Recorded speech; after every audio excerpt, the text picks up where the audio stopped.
and dangerous. Its writhing limbs come equipped with 1,000 suckers, each full of flesh-tearing teeth. These devils come in the dark of night, rising from the abyss to within a few hundred feet of the surface. They are large, aggressive, in-your-face squid called the Humboldt. They're one of the most formidable predators in the ocean, and almost nothing is known about them.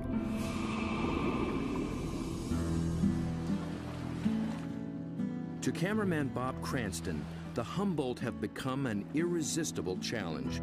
He's one of the few who've descended into their midst, at depths where others fear to follow. But his last encounter was a close call. It was 3 years ago in these very waters. Bob's goal was to film these beasts up close in the open ocean. The usual white filming lights create a circle of light that acts like a wall, keeping the squid at bay. So Bob descended with red lights that diffuse almost immediately.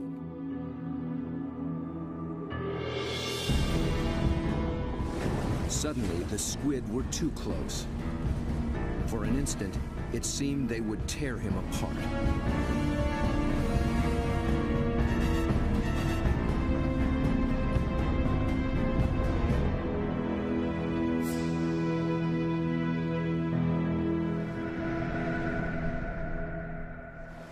It was an intense encounter that only fueled his fascination for the Humboldt.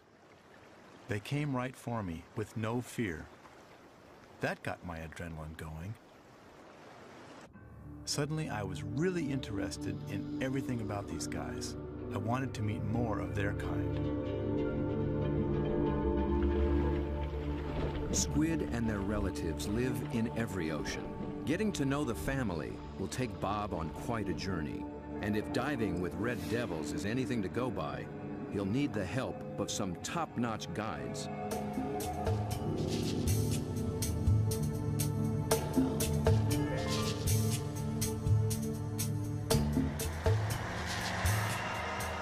Bob begins his quest far to the north, in the dark, cold waters of the Pacific Northwest.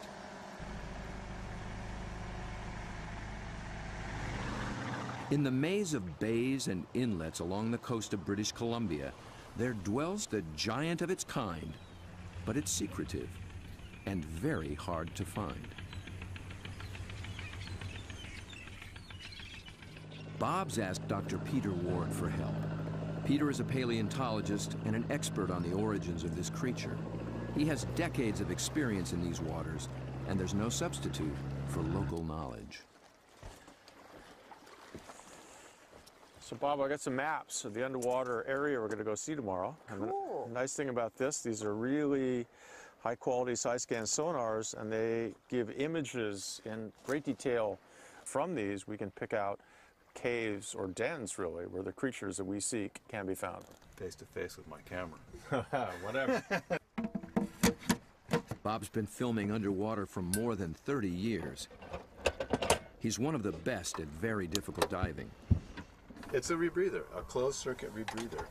The CO carbon dioxide is pulled out, add a little oxygen, it comes back and you breathe it. Same as the guys who walked on the moon. Fantastic. It's really cool. I can stay down there with the creatures and film them for as long as I can stand the cold. The water registers 47 degrees. Without a dry suit, a diver could slip into unconsciousness from the cold in just half an hour. Waterproof zipper. Same zipper they use in spacesuits.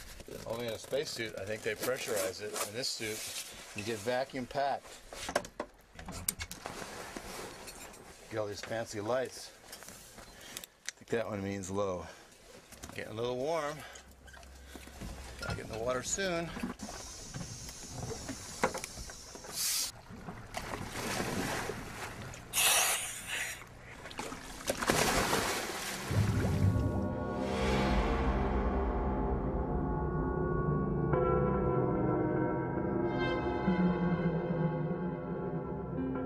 These gloomy green depths are called the Emerald Sea, and although cold, they are rich in oxygen and nutrients. The combination allows creatures to reach enormous size. Down at 60 feet, Bob and Peter pick up a trail of broken and discarded shells. A dead giveaway. Something strong and very hungry has come this way, and often.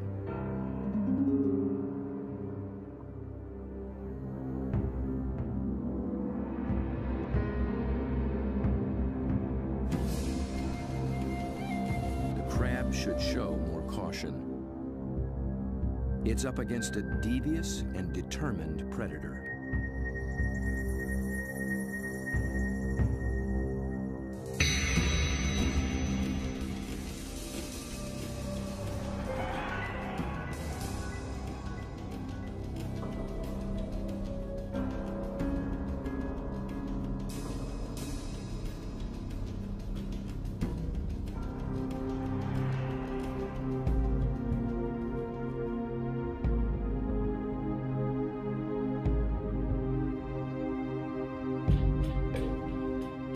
As Bob approaches, his quarry appears to have found him.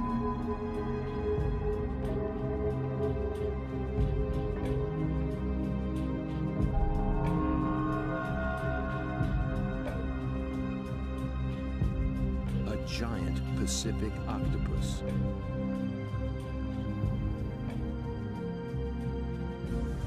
Eight arms of sinewy muscle lined with grasping suckers reach out and gently explore the strange intruder.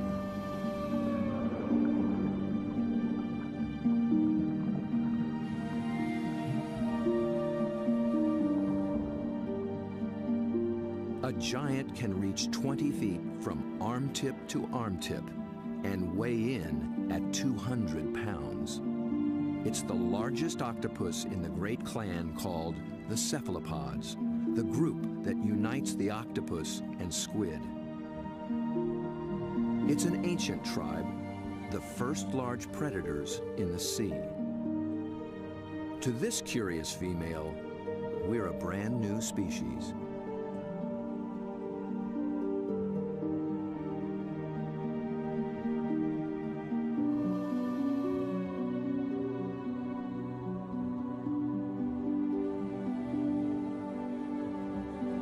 Cephalopod means head-footed, a good beginning in deciphering the octopus's amazing design. The head and body are encased in a large, soft sac, and the foot, derived from its distant relatives, the clams and snails, has become a siphon, a water jet to propel it in any direction.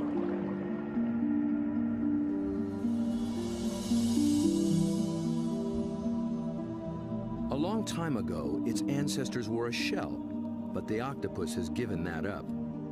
Yet for creatures with such tasty flesh, the lack of protection presents a problem. The cephalopod solution? The most extraordinary skin in the animal kingdom.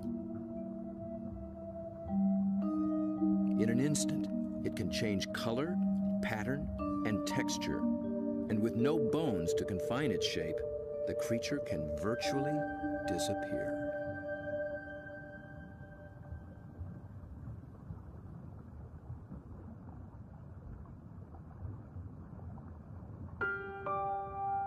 Another female lies sequestered in her den, tending to her brood of eggs. She lays up to 100,000 just once in her life. When they hatch, she will die. These clever, curious creatures won't live long at all. Their entire lifespan is no more than 3 or 4 years.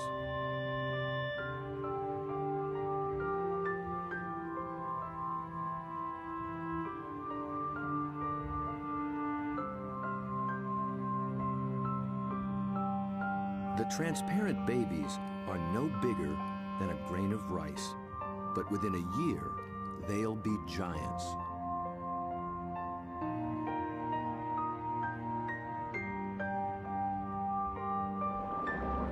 While the lives of these complex beings are all too brief, their line reaches back 500 million years, long before sharks began swimming the seas. This would be a great spot right in here. Peter Ward has spent 35 years delving into cephalopod family secrets. He's brought Bob to a special outcropping of rocks. They were once well submerged in a much warmer sea and still hold a record of that long ago time. Fossils are found in these rocks, fossils of relatives of the octopus, actually. They're called ammonites. And how old are they? 80 million years in age. 80 million years. That's true. That is old. Back in those days, cephalopods made beautiful curved shells. If you dig long enough and hard enough, you can find some beautiful stuff. This is an ammonite. It's a fossil that is actually the direct ancestor of octopus. So this is an ancient cephalopod. It's related to the chambered nautilus, so the tentacles sat here and swam about. A shell is a mobile home and a defense against predators, but it's so cumbersome it makes swimming difficult. Of the almost 1,000 kinds of cephalopods alive today, only the nautilus still wears one. It's a living fossil, puffing along the reefs of the Indo-Pacific as though nothing has ever changed.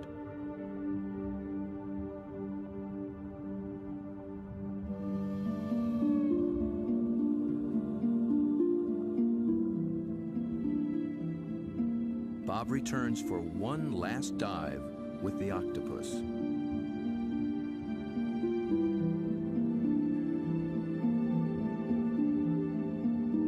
I couldn't resist bringing her a treat.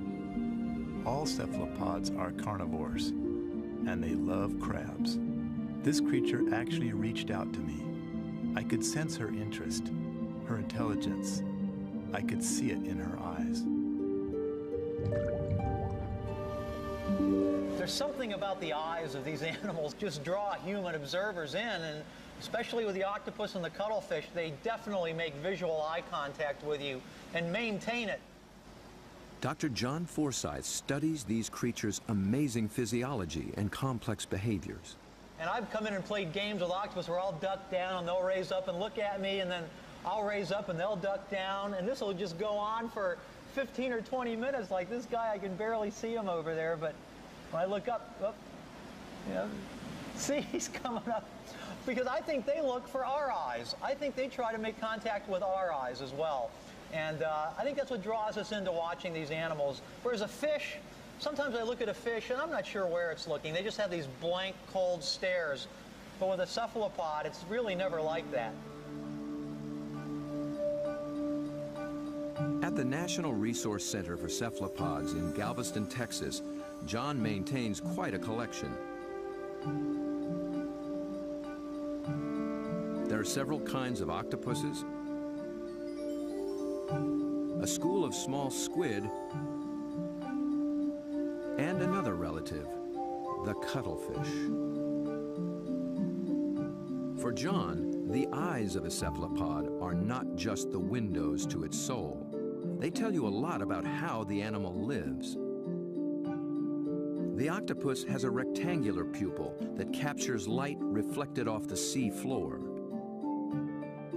Squid's large round eyes are adapted to seeing darting prey in the twilight of the open ocean.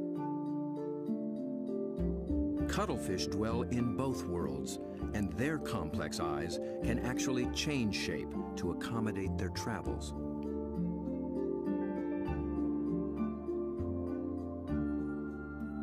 But it's not in their eerie eyes that cephalopods reveal their inner feelings.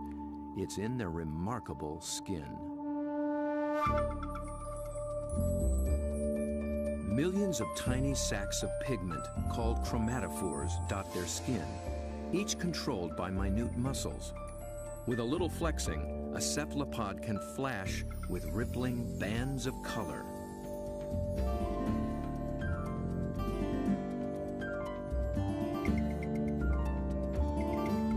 any sort of excitement, danger, desire, aggression, passion, and their skin lights up.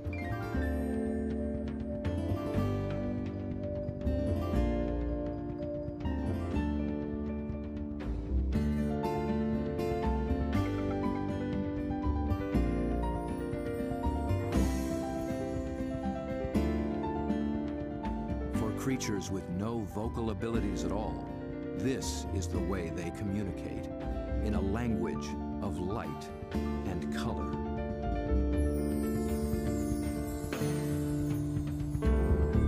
And like an octopus, a cuttlefish can transform its texture, matching its surroundings, hiding in plain sight. Given their camouflage capabilities, it's no wonder we're still learning just how many kinds there are.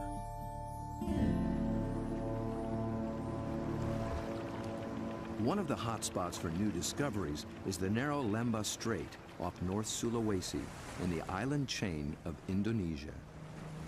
It's a pretty scenic spot. It's joint, isn't it? John and Bob have come here looking for new species of cephalopods. It's a place primed for strange adaptations.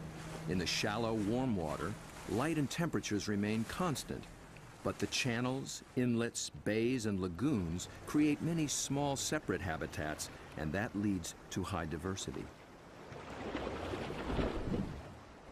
This is John's fourth trip to Lembah Strait, and each time, something surprising turns up.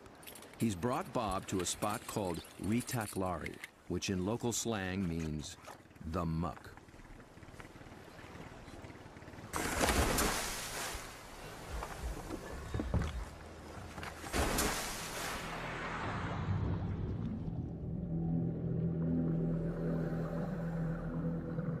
At first glance, it's a vast, flat disappointment.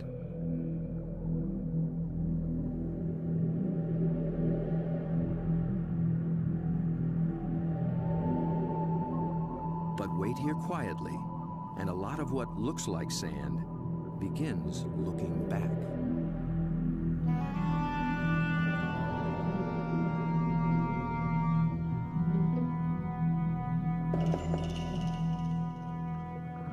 From the still of the muck to the roaring straits, a lot of effort goes into not standing out.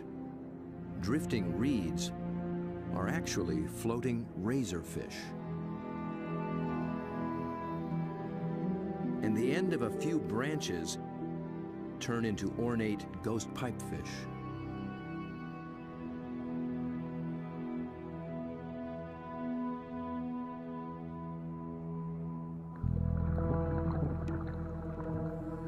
Out in the high-speed tides and swirling eddies, fish work hard to keep their footing, digging into the bottom with spine-like fins.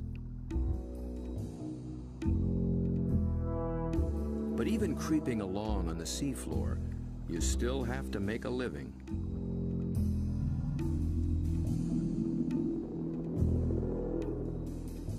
A harmless-looking weed rolling in the current is a hairy frogfish trolling for a meal.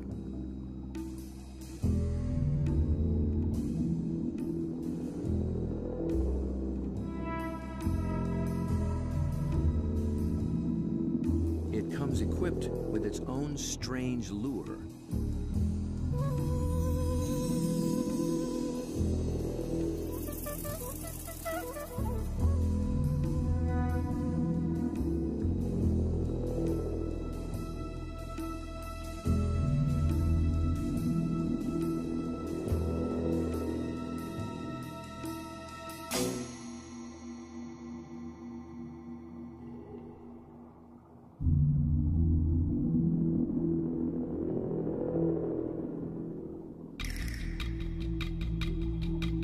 The sand offers the best retreat, but the crab has already been spotted. A marginated octopus is the perfect little predator here. Good camouflage, good eyesight,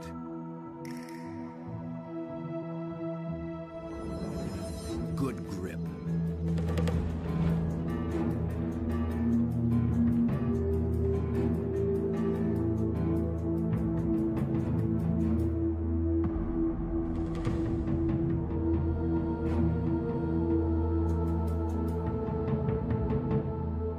soft-bodied octopus has one more weapon up its sleeve to subdue the crab's claws: venom. It finds a chink in the crab's armor, injects a neurotoxin, and the struggle is over.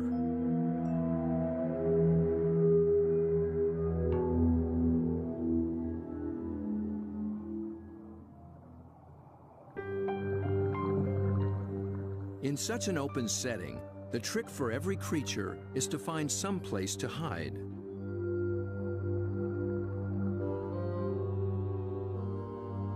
An octopus fits in just about anywhere, and John finds one tucked into a piece of discarded pipe. Perhaps there is something in cephalopod memory that recalls having a shell. Bob and John find this little octopus ambling along with a dark brown bottle tucked under his arms. The bottle turned out to be his home, and he took it with him everywhere.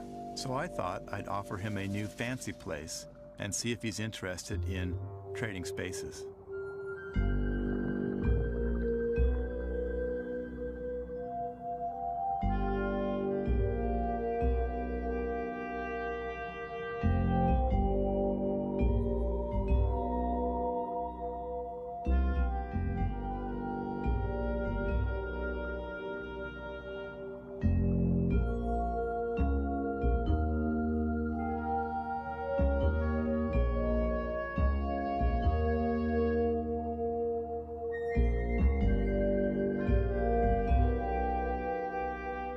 I began to worry he might get confused by this clear glass and wouldn't remember how to get back out. But after a few minutes, he slipped through the opening and went straight back to his old brown bottle. He'd made his choice. I think the clear glass was a little too bright, and besides, there's no place like home, especially when you can take it with you.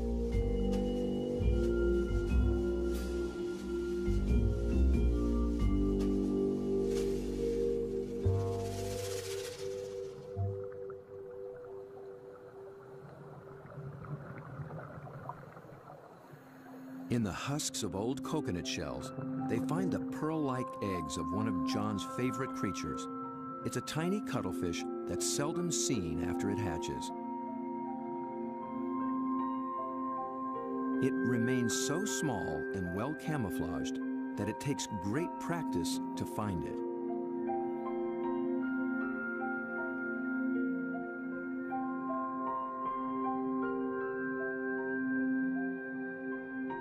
Down on the sea floor, it appears to walk across the bright stones, its rippling colors blending in and standing out. It's called the flamboyant. The flamboyant cuttlefish is really in a class by itself, even among cephalopods in a lot of ways. First of all, the vibrant, dynamic, bright colors, the brilliant yellows, the magentas, the pinks and browns. It adds on top of that these passing clouds of color as it's stalking, looking for prey. And of course, that's happening in living skin.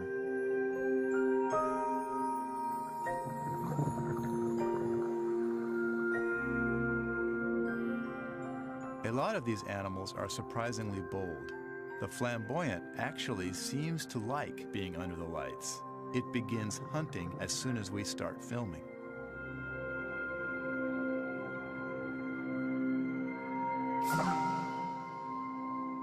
My video lights attract little shrimp and crustaceans.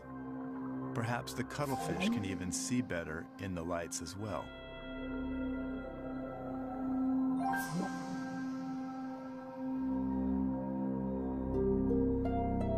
It's only when John sticks out an enormous hand that we see the scale of this little hunter. Next to a 6-foot Humboldt and a giant octopus, it's hard to believe it's one of the family.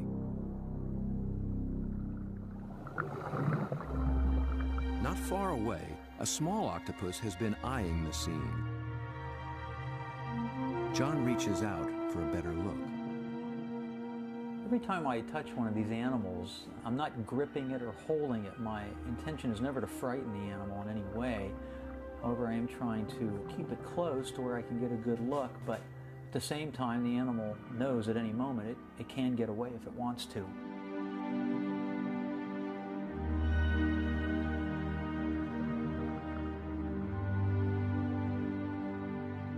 This octopus gets away all too soon. John thinks it may be a brand new species never seen before.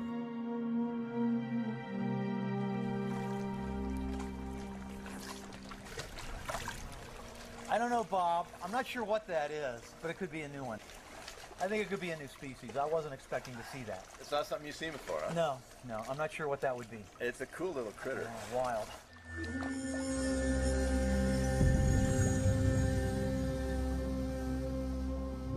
The waters of Sulawesi are full of new discoveries, and one is an octopus designed with a special brand of disguise. It lives in the same waters as the banded sea snake, whose bold stripes announce its potent venom.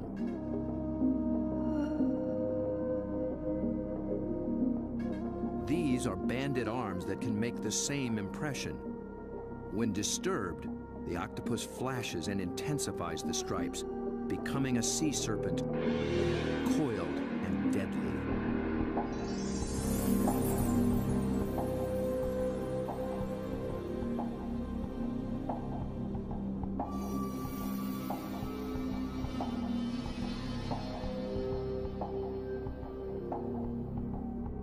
The creature has not yet been named by science, but it is known to be a fraud.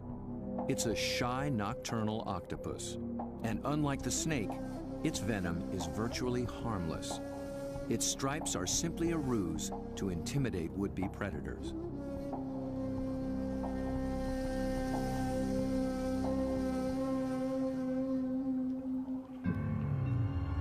The real killer is a delicate, jewel-toned creature, the blue-ringed octopus. The flashing blue neon is no false alarm.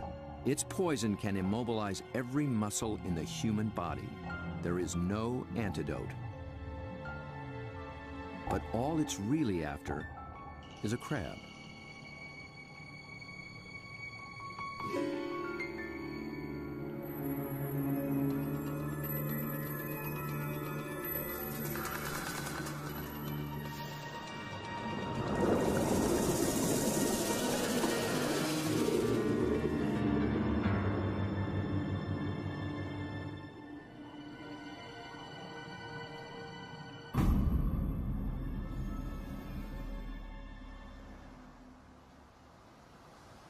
The blue-ringed is notorious along the coast of Australia, but it's one of Dr. Mark Norman's favorites. As curator of marine invertebrates at Museum Victoria, his fieldwork in all 7 seas has revolutionized what we know about cephalopods. It's really hard to estimate how many species of cephalopods, or in particular octopuses, we have worldwide, because we're still in the period of discovery. They thought there was about 100 species of octopus in the world, and we've found 150 new species in the last 10 years through the Indian and Pacific Oceans and Australia and up through Asia. And these groups of animals, it's not hard to find new species. Almost everything we touch is new.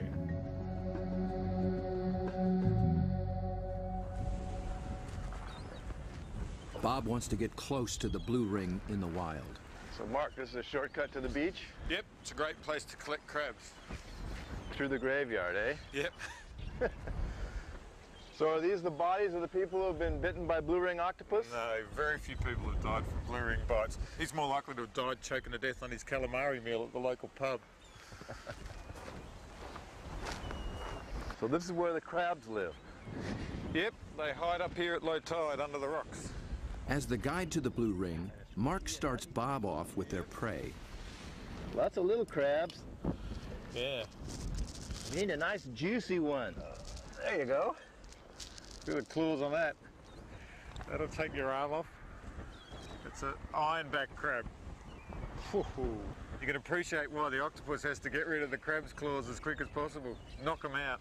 When the octopus bites them, it actually goes for those soft gaps in the junctions, like the elbows where the the arm is a bit thinner, or else they bite them right on the eyeball, and the poison goes straight down the eyeball and into the brain. So they end up paralysing the animal instantly and putting these claws out of action.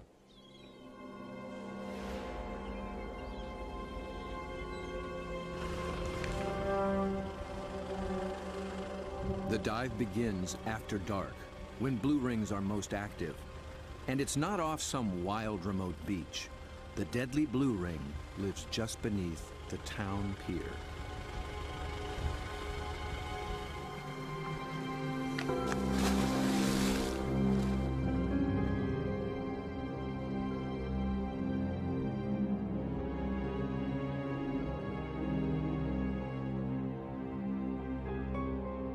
Blue ring octopus are an extremely venomous animal, and if I was to be bitten, I would probably be dead within 3 minutes.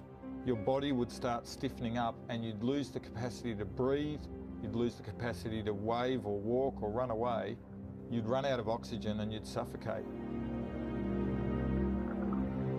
But these little animals are really shy, really secretive, and the last thing they want to do is attack humans. They don't eat humans, they don't drag people out of their cars and drag them down the beach. They just feed on crabs. But tonight, not even a crab could catch its attention. This is a male, and he's just found a female. 2 wild blue rings are preparing to mate.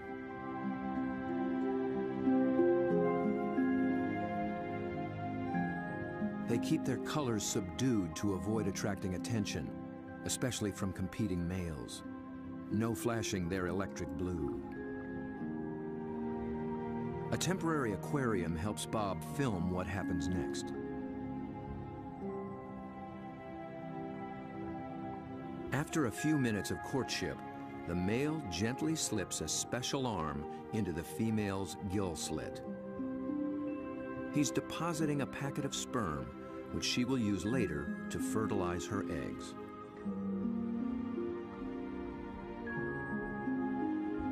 It's the end of their relationship, and most likely the end of his brief life.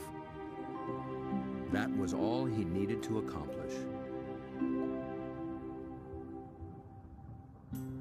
Just beneath the very same pier is another cephalopod almost never seen in shallow water. New research finds that they too pack a poisonous punch, but their bright little stripes have earned them a harmless nickname, the pajama squid. I think these cephalopods are the closest to the cartoon characters. Their little black and white suits and their little frilly lashes behind their eyes and the yellow on the top of the eyes, they're just straight out of a comic book.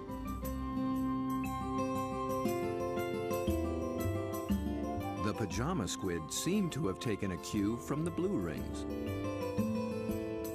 Males grab any passing female and then they try as hard as they can to reposition them so that they're face on, ready to mate, sort of suckers to suckers.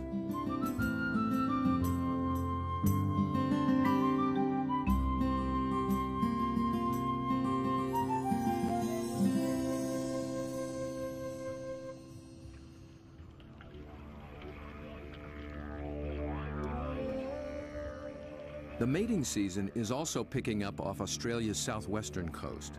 In one small bay, giant cuttlefish have begun to assemble. They leave deep water and enter the shallows once a year for 3 to 4 weeks.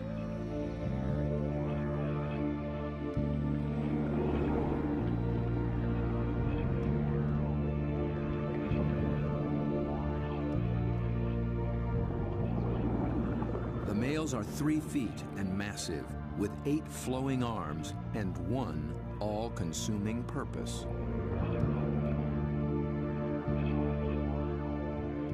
A much smaller female takes refuge in the rocks.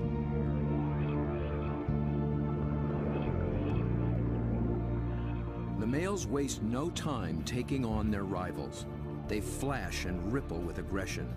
Their control is so subtle that they can isolate and flex just the flank facing the opposing male.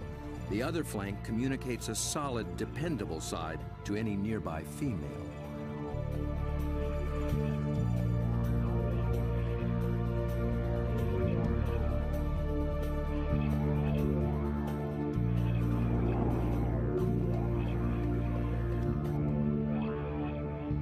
One male has claimed her and takes possession. He'll guard her now, keeping her beneath him until she is ready to lay her eggs. Jules, you around here somewhere? Bob is heading for this far-flung coast, but before diving with these giants, he needs to brush up on the subtleties of cuttlefish communication. This is a crazy place to meet a scientist. Julian Finn is a leading expert on the intense social dynamics of the cuttlefish. He comes to this junkyard to scrounge up special equipment for an interesting experiment. Hey, Jules. Over here, Bob. Oh, okay. Oh, there you go. Yeah, it's You into old cars? Oh yeah, I love them. I got a number of old cars and plenty of treasures in this place. Cuttlefish speak a visual language, and Julian wants in on the conversation. Cars, but also got a few ideas about making something to use on these cuttlefish in Whyalla, trying to get a bit of a different shot. So Looks like junk to me. Meanwhile, the cuttlefish continue to gather.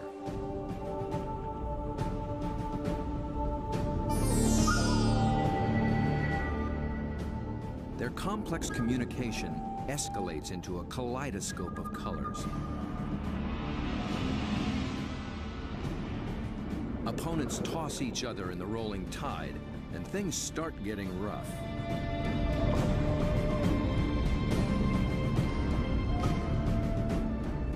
The violence can rip up their all-important skin, sabotaging a male's chance to impress and intimidate. And someone's nursing a torn-off tentacle.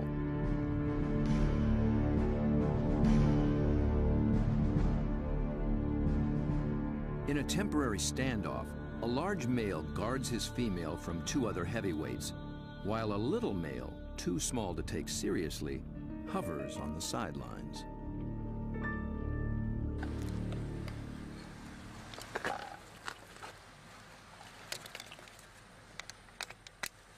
The two males on shore get set to join the fray. well, here you go, Jules. I just wanted you to know that my camera's bigger than yours. Mine's a bit different than yours, sir. Well, yours has a hubcap on the front of it. What I'm hoping to do is film the male's reaction to another male. But instead of having another male there, I'm going to have its reflection. It's when males are the same size that trouble starts, and Julian will present one with its very own reflection. He's studying the displays and the intense competition. He intends to provoke a fight. He approaches a large male who immediately responds.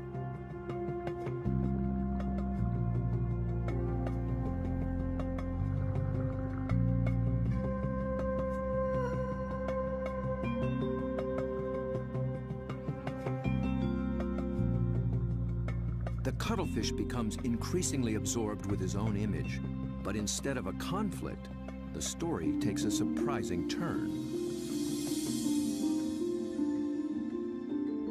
The small, unimpressive male has sneaked in and begun mating with the unguarded female. He's not signaled, nor flashed, nor dazzled. He simply grabbed the female for his own, making every attempt to look as much like her as possible.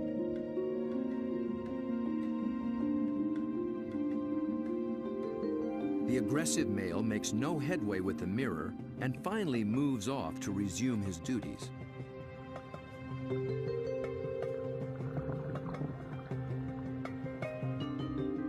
But he's still distracted, still flashing, and doesn't recognize that his female is mating right under his nose.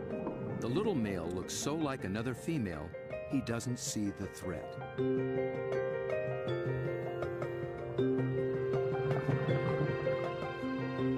At last, he senses something's wrong and moves in to reclaim his female.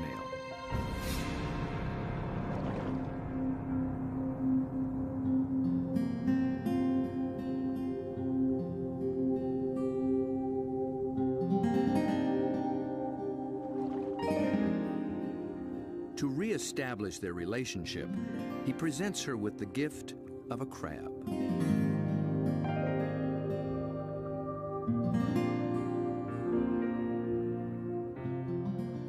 With so much going on in cuttlefish society, Julian will be experimenting for a long time to come.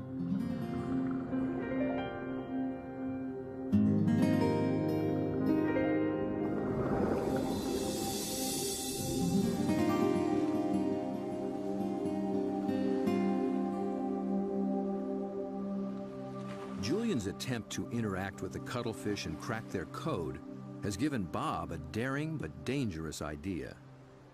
Deep in the waters of Mexico, the mighty Humboldt squid flash their own mysterious signals, and Bob is determined to dive with them again. He intends to engage these aggressive predators by imitating their behavior with a display all his own.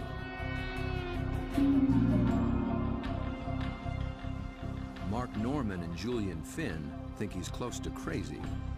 Sure, you've got the blue-ring octopus that can kill you within a few minutes with poison, yet there's something scarier about a squid that can rip off your flesh and tear out your throat, so to speak.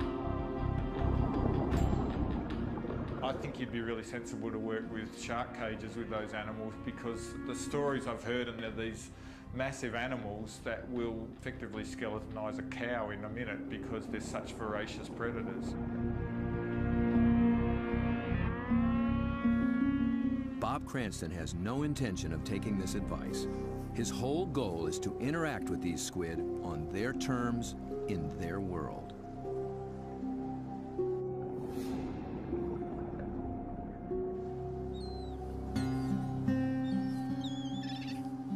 In the small town of Santa Rosalia, on the edge of the Sea of Cortez, being a fisherman takes a certain courage.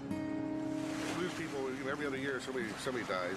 I had a friend that they found floating in the ocean last year. It's lucky they found him because they're carnivorous. They'll eat you. I mean, they will eat you. The squid will eat you. The squid will eat you. If you fall into the ocean, they'll get you with their tentacles. You'll drown, and then they'll, all the rest of them will just eat you.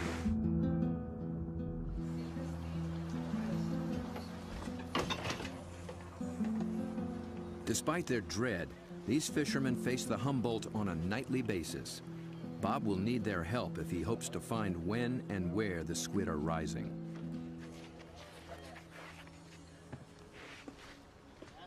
Alberto.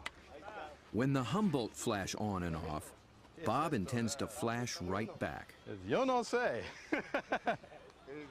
This is a flashlight, big flashlight for squid. We're gonna... Estos locos, see?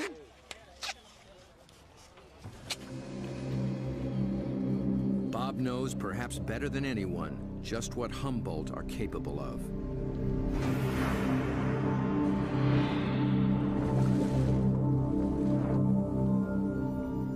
But it's not fear that he feels. It's an intense fascination for such alien creatures in a world so different from our own. For me, there's just something about these animals. Maybe it's because this type of diving in itself is a great challenge. It's hard to work at these depths. I've managed to go down and physically touch these fantastic creatures, but somehow they're the ones that have taken a hold of me.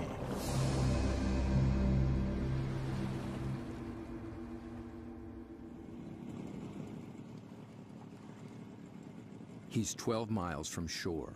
Aside from his assistant cameraman, there'll be no backup down below, and no source of help at all topside. There's not so much as a radio on this little boat. These are small boats. It's a big ocean. There's a language barrier between me and the fishermen who think I'm crazy to dive in the water anyway. If I disappear and drift away from this boat, the fishermen will just think the squid ate me and they won't even bother coming to look for me. Yet Bob has confidence in his own experience and in his plan. I've made up this light tube and filled it with strobe lights. The idea is that the Humboldt squid flash for communications. They flash at each other, they flash at the divers, and so I hope to elicit some kind of a reaction from these animals with this light tube.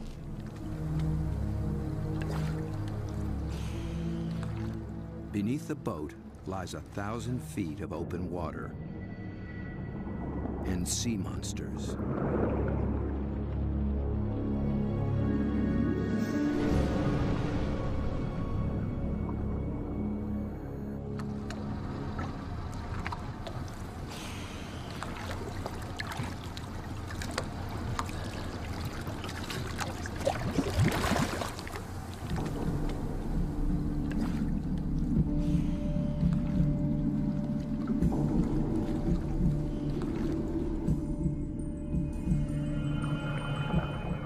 Descends, his homemade lightsaber a beacon in the utter darkness.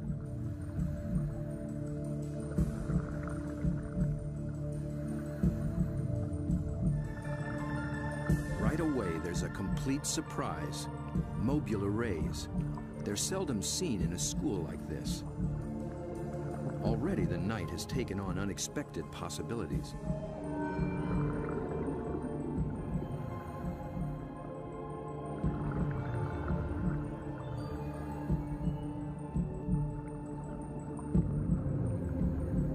With his depth gauge reading 150 feet, Bob figures he's in squid waters. He powers up.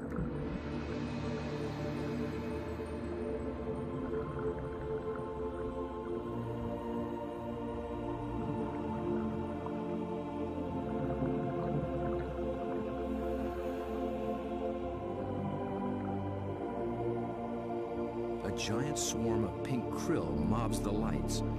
Suddenly, Bob's in the middle of a midnight feeding frenzy.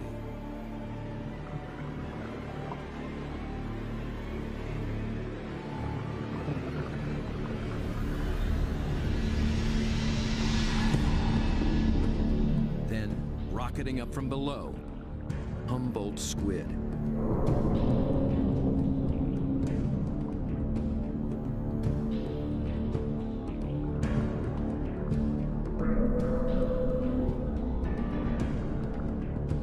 Flashing red and white. Bob tries to get clear of the krill into better visibility.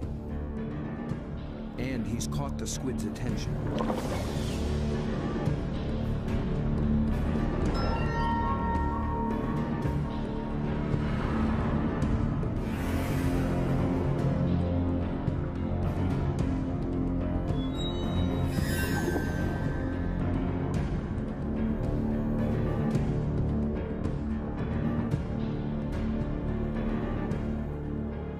Transfixed by this enormous eye up from the deep.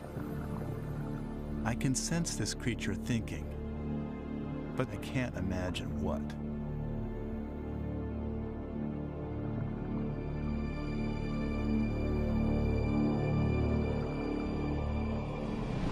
A minute later, contact. The squid grabs hold, testing the light the only way it can.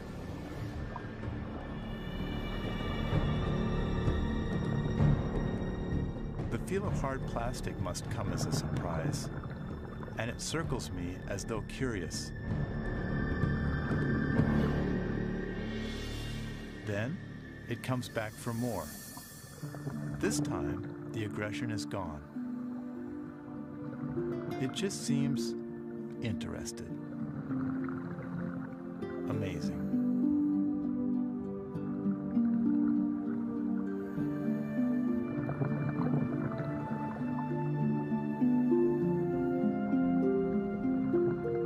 Play for a moment.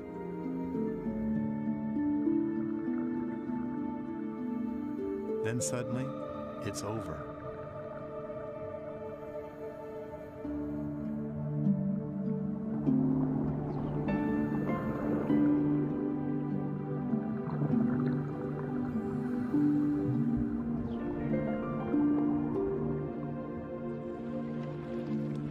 The fishermen are relieved just to see me alive. But I climb back in the boat, knowing something remarkable has just happened. I danced with the devil down in the deep, and I'm already thinking about the next dive.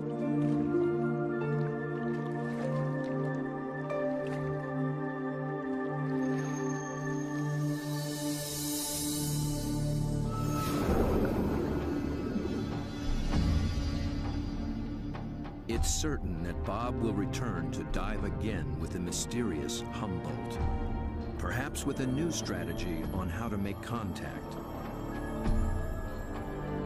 He's just at the beginning of this extraordinary quest.